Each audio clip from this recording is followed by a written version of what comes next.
Hello everybody, and thank you for tuning in to the weekly report. Biden election strategy. Let's fight 3 wars at once. President Joe Biden announced last week that the United States would be funding and possibly fighting 3 wars in 3 different parts of the world at the same time. It's an ambitious foreign policy for a president who doesn't even seem to be able to express a coherent thought without the help of a teleprompter. Nearly every word of Biden's speech was untrue, including the preposterous suggestion that American leadership is what holds the world together. American alliances are what keep us, America, safe. U.S. interventionism in Ukraine for over 10 years and in the Middle East for decades has brought those 2 regions to the brink of an explosion unlike anything seen before. And if that is not enough, Biden's neocons are also determined to take us to war with China over Taiwan. The world is literally falling apart in front of us as Biden claims we are the only thing holding it together.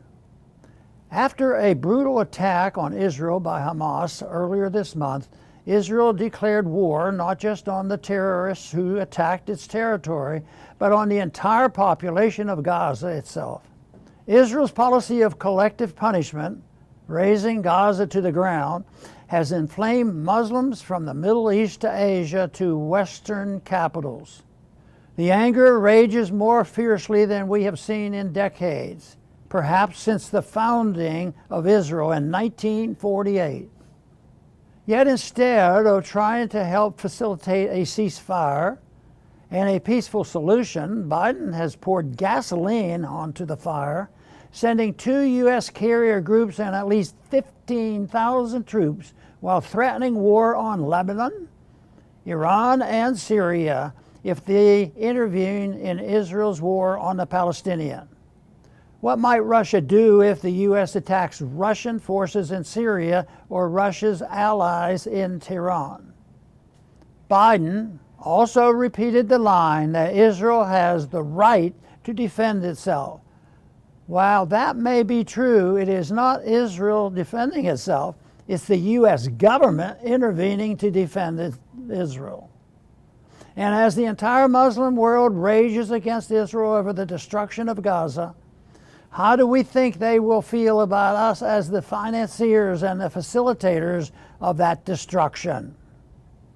By dragging the United States into this war, President Biden has planted the seeds of innumerable 9/11 style blowback attacks on the U.S. Yet he has the audacity to claim that all of this is keeping us safe. Recent polls show that most Americans disagree with Biden. A CBS YouGov poll taken last week shows that the majority of Americans oppose sending weapons to Israel. His Treasury Secretary, Janet Yellen, assured us that we can afford to finance 2 wars because the U.S. economy is doing exceptionally well. Maybe the American people know something Yellen and the elites do not. As Biden demands another $105 billion to fund the wars in Ukraine, Gaza, and Taiwan, his speech seems to have a touch of campaign rhetoric in it. I'm told I was the first American president to enter a war zone not controlled by the United States military since President Lincoln. He said this in a speech. The statement is blatantly false, but he must believe it gives him an air of bravado. They say that it is advantageous to be seen as a wartime president when elections roll around. But Joe Biden may have miscalculated the level of support he will get from being a World War III time president. Thanks for listening.